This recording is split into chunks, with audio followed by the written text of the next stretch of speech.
বরগুনায় বিয়ের দাবিতে প্রেমিকের বাসার সামনে অনশন। বরগুনা জেলা প্রতিনিধি সুমন চন্দ্র দাসের পাঠানো ভিডিও এবং তথ্যে বিস্তারিত দেখুন ডেস্ক রিপোর্টে। দর্শক, এক তরুণী ঢাকা উত্তরা একটি বেসরকারি বিশ্ববিদ্যালয়ের ল বিভাগের ছাত্রী। বিয়ের দাবি নিয়ে বরগুনায় এক বিশ্ববিদ্যালয় পড়ুয়া ছাত্রের ভাড়া বাসার সামনে অনশন। গত বৃহস্পতিবার সকালে বরগুনা বেতাগী উপজেলার চান্দখালী বাজার সংলগ্ন কাঠপট্টি এলাকায় ছাত্রের ভাড়া বাসার সামনে এসে অনশন। তবে তরুণী আসার পরপরই বাসায় তালা দিয়ে গা ঢাকা দিয়েছেন ছাত্রের পরিবার।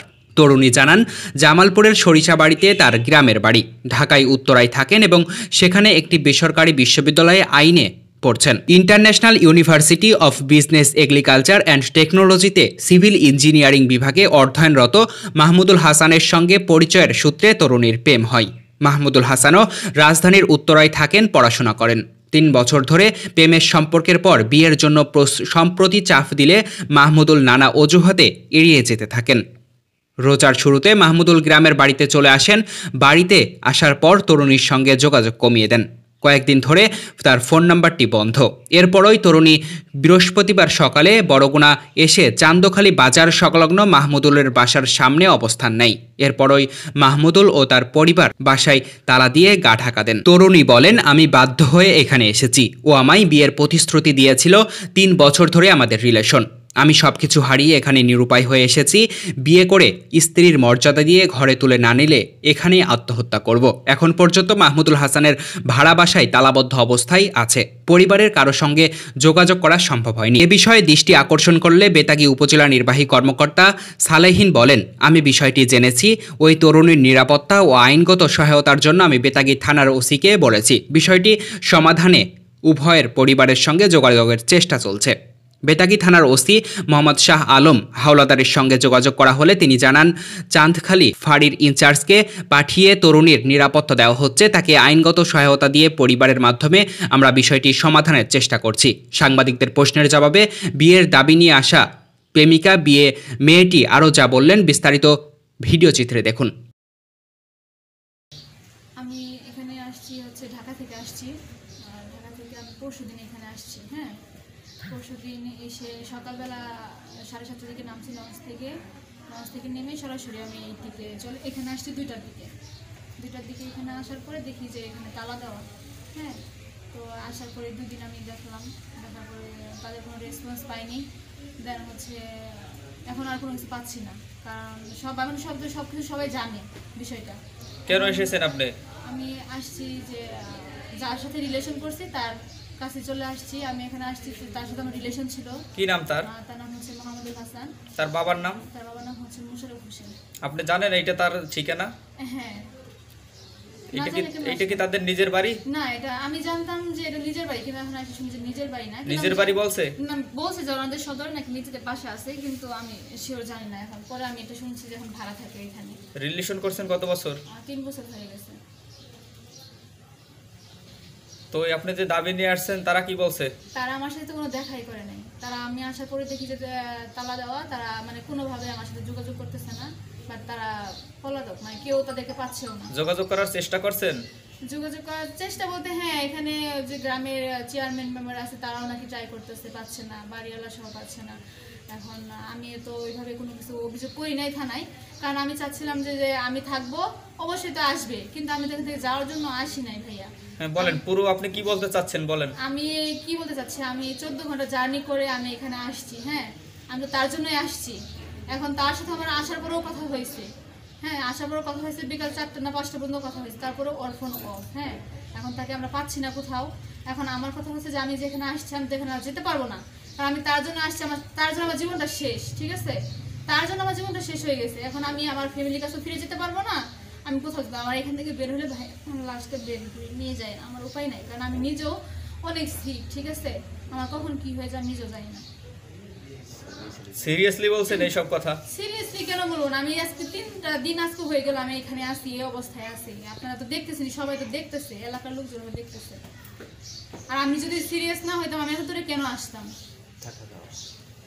আচ্ছা, আপনার থাকা খাওয়ার ব্যাপারটা কিরকম কি? আপনি আসলেন, থাকা খাওয়া কিরকম কি করলেন? না, থাকা খাওয়া বলতে হ্যাঁ, বাড়িওয়ালা অবশ্যই খাইতে বসে নিয়ে অনেক ট্রাই করছে খাওয়ানোর জন্য, কিন্তু আমি খাই না। আমি কি খাবো ভাই? আমার লাইফে কিছু নাই, শেষ। এখানে কি আমার খাওয়া আসে বলেন? আমি যে পরিস্থিতিতে আছি তারা হচ্ছে তাদের ফ্যামিলি আসবে তো এসে তো কথা বলবে, তারা পালালো কেন? ছেলের সাথে দেখা হয়েছে? না, ওনার সাথে দেখা হয় না, ওনার সাথে ফোনে কথা গার্ডিয়ান আসে নাই? না না না আপনার কোনো খোঁজই নাই? না না, কোনো খোঁজ নাই। তারা কি এইটা মেনে নিবে? এটা মেনে নিবে না নিবে সেটা মেনে নিলে আমাকে বিয়ে করতে হবে, না নিলে আমাকে বিয়ে করতে হবে। তার জন্য আমার জীবন শেষ হয়ে গেছে, ঠিক আছে? তার জন্যই সব শেষ হয়ে গেছে আমার। এখন যদি আমার 101টা বিয়ের সাথে হয় বা 101টা তোমার জামাই থাকে বা 101টা পোলাপান থাকে, তাও তাকে মেনে নিতে হবে। আর না হলে আমার এখান থেকে আমার লাশটা নিয়ে যাবেন আপনারা, ঠিক আছে? কিন্তু আমাকে এইভাবে আরই করবেন না। মানে আমি চাচ্ছি না, আমি কোনোভাবে যাবো না। আমার একটা কথা ছিল যে তার রুমে তালা দেওয়া, ঠিক আছে? আমি এলাকাবাসীদের সবাই বলছি যে রুমে তালা দেওয়া। আমি একটা মেয়ে মানুষ, আপনারা যেমনি পারেন সেটা হচ্ছে আমাকে রুমে ঢুকে দেন, দরকার পড়লে আপনার রুমের বাইরে থেকে তালা দিয়ে দেন, ঠিক আছে? তারপর আমি এখন থাকবো। তারা এখন ভাড়া থাকে, এখন কবে আসে না সেটা আমি জানি না। আমি কি এতদিন কে যদি মারা যায় এটার জন্য সম্পূর্ণ দায়ী সেই ছেলেরা থাকবে বা বাড়িতে যারা আছে সবাই, কারণ সবাই দেখতেছে বিষয়টা। আমি সরাসরি বলে দিলাম ভাইয়া। ধন্যবাদ ধন্যবাদ। তার ছেলে কি দায়ী থাকবে? 100% দায়ী থাকবে, দায়ী থাকবে না কেন? আপনি বোঝেন আমার সাথে যদি তার কোনো কিছু নাই থাকতো, তার আমি এলাকায় আসতাম কেন? বা হচ্ছে সে যদি এখন অস্বীকার করে যে তার সাথে আমার কোনো সম্পর্ক নাই, তাহলে সে বাসায় থাকতো, আমার সাথে কথা বলতো বা তার ফ্যামিলি থাকতো, তাই না? তার পালালো কেন? আর দ্বিতীয় কথা হচ্ছে আমি তো এমনি এমনি আসিনি, আমার কাছে তো একটা প্রুফ আছে। এখন সে কি আছে আপনি আপনার কাছে দেখাইতে পারবেন? আমি না, এটা হচ্ছে ওইভাবে আমি মানে এর মধ্যে দেখাতে চাচ্ছি না, কিন্তু আমার কাছে কয়েকটা প্রুফ আছে যে আমার সাথে তার রিলেশন ছিল বা এরকম কিছু। হ্যাঁ হ্যাঁ, ডকুমেন্ট আছে, ডকুমেন্ট আছে ভাইয়া। আমি ওইভাবে আমার যেখানে লাগবে সেখানে আপনাকে সেটা দিব, অবশ্যই, সেটা কোর্টে হোক বা যেখানে হোক, ঠিক আছে? ওখানে দিতে আমি রাজি আছি, সমস্যা নেই। কিন্তু আমার কথা হচ্ছে যে আমার এই যে মানে অনেক ধরনের কথাবার্তা, আপনাকে আগে বিয়ে হয়েছিল, আপনাকে আগে বাচ্চা ছিল, হ্যাঁ, এগুলো আমার যদি 100টা বাচ্চা থাকে বা 100টা আমার বিয়ে হয়ে থাকে, সেটা কিন্তু সে সবই জানে, যেটা শুনে কিন্তু একটা রিলেশন আসছে, এমনি কিন্তু আসে নাই। হ্যাঁ, সে যদি এখন বলে যে আমি জানি না বা সেটা আমার করার কিছু নাই, কিন্তু তার এক কথায় আমারও এক কথা যে আমাকে তার বিয়ে করতে হবে, আমাকে স্বীকৃতি দিতে হবে, ঠিক আছে? সেটা সামাজিকের মাধ্যমে যেটা যেভাবে হোক আমাকে স্বীকৃতি দিতে হবে। যদি না, আমি এই পর্যন্ত যেভাবে আসি আমি এভাবে থাকবো। এটার জন্য আমার যদি কোনো কিছু হয় দায়ী তার ফ্যামিলি থাকবে।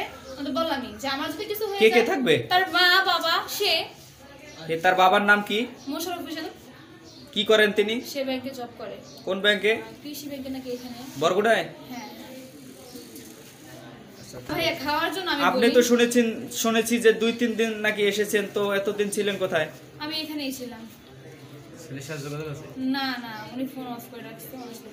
আশা হ্যাঁ, আশার সাথে আমি এসে দেখি তালা দেওয়া, তার মা ছিল ওই বাসায়, কিন্তু আমি এখানে বসেছিলাম। আমি ফার্স্টে এসে কাউকে কোনো কিছু জানাইনি, আর আমি চাচ্ছিলাম যে বিষয়টা আমরা সমাধান করব। আমি আসছি, কথা বলি, তার বাবা মা আছে, তারা কি ডিসিশন দেয় আমি শুনবো। শোনার পর আমার এরকম নিয়ত ছিল। হ্যাঁ, এসে কি বন্ধ পেয়েছেন? আপনার টের পেয়ে কি চলে গেছে তারা? হ্যাঁ হ্যাঁ, আমি এসে দেখি যে তালাটা নড়তেছে, মানে ওই গেটটা খোলা ছিল আর এটা নড়তেছে। পরে ওইখান থেকে আমি গেছি, পরে ওনারা বললো যে তার মা এখানে আছে, কথা বলবো। আমি গেছি, ওনার কথা হয়েছে বলতে ওই রুমে থেকে সে এমনি কথাবার্তা বলতেছিল, মানে অনেক গালিগালাজ করতেছে। আমি এটা মাথায় নিয়েছি, কারণ তার ছেলে এরকম হয়েছে যে সে গালিগালাজ করতে পারে আমাকে। আমি এটা বলি নাই। তারপর আবার চলে এসে এখানে বসছি, কিন্তু সে তখন ওই রুমে ওই বাসায় ছিল। এসে বসেছিলাম, তখন ওই বাসা থেকে একজন এসে বলতেছে যে ইফতারের সময় তুমি আসো, হাসানের মা তোমার সাথে কথা বলবে। আমি বলছি ঠিক আছে, আমার আসতেছি। পরে বলতেছে যে আমি বুঝি না, আগে ওনাদের আসতে বলে, কয় যে না তুমি আসো, ওনার কথা বলবে। যখন এটা বলে তখন আমি হচ্ছে এখানে বসে থাকি। তাহলে আপনার এখন দাবিটা কি? আমার দাবি একটাই, আর কোনো দাবি নাই। আমি বারবার কেন বলবো? ওকে, আমার ধন্যবাদ একটা আপনাকে, দাবি অসংখ্য হচ্ছে যে ধন্যবাদ। সে আমাকে বিয়ে করবে। আমার অতীতে কি হয়েছে, ফার্স্টে কি হয়েছে, লাস্টে কি হয়েছে, ঠিক আছে, আমার এটা জানার বিষয় নেই। হ্যাঁ, আর আমার যদি এরপরে যে জানার খুবই দরকার হয়, আমার এলাকায় ফোন দেখ, এলাকায় ফোন দিয়ে শুনতে হবে যে আমি এলাকাটা আমি ভেসে এসেছি নাকি, যে আমি এক জায়গা থেকে হুট করে চলে আসছি, যে তারা এমন ভাবে পুরস্কার করেছে যে আমার আগে কোথায় বিয়ে হয়েছিল, আমার হাজবেন্ডের ঠিকানা, আমি তাদের ঠিকানা কেন দিতে যাবো? আমার তো প্রশ্নই আসে না এগুলা। ওনারা কেন এগুলো টানতেছে আমি নিজেও জানি না। তো দর্শক, এ ছিল আমাদের কাছে সর্বশেষ। দর্শক, দেশের সকল গুরুত্বপূর্ণ খবরগুলো সবার আগে পেতে চোখ রাখুন আমাদের স্বাধীন নিউজে। এবং দর্শক, আপনার পণ্য এবং প্রতিষ্ঠানের বিজ্ঞাপন দিতে আমাদের স্ক্রিনে দেওয়া নম্বরে যোগাযোগ করুন। এতক্ষণ আমাদের সাথে থাকার জন্য ধন্যবাদ সবাইকে।